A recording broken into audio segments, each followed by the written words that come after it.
Well, Hope has changed tremendously since the first film. Like, I feel sometimes like I get whiplash trying to keep up with how quickly her life changes and evolves.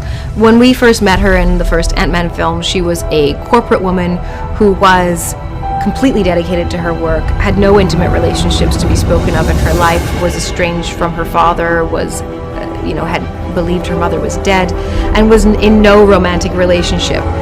Cut to like 4 or 5 hours of cinema later, 2 films later, at the beginning of Quantumania, she has repaired her relationship with her father. She has recovered her mother from the quantum realm. She has fallen in love with Scott Lang, and now she's stepmomming little Cassie Lang, who's a young woman. And her life is just totally transformed. Her life is full of love. It's full of intimacy and connection and vulnerability, and all of that peace and contentment that comes from that is just pouring out into her work, which she has now dedicated her company, PIM Technologies, to solving the largest problems of the world, like global warming or the housing crisis. So she is a renewed woman. She is a very different person than when I first started playing her. Well, I'm not easily impressed in real life, and neither is Hope. I am a little bit cynical, and so is Hope. But I'm very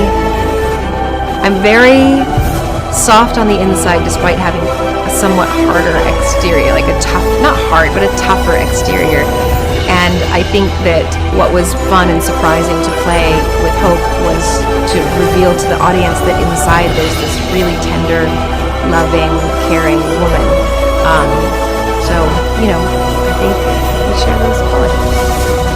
I don't know all of the ways that Hope is using the PIM technology for humanitarian efforts, but I do know that one of the things that we talked about when conceiving these and sort of trying to establish who she is now and what she's up to was that she was creating tiny little communities so that we could deal with both the housing crisis and global warming, because if our homes take up less land, if our homes take up less energy, if people take up less land and energy, then ultimately there's more to go around.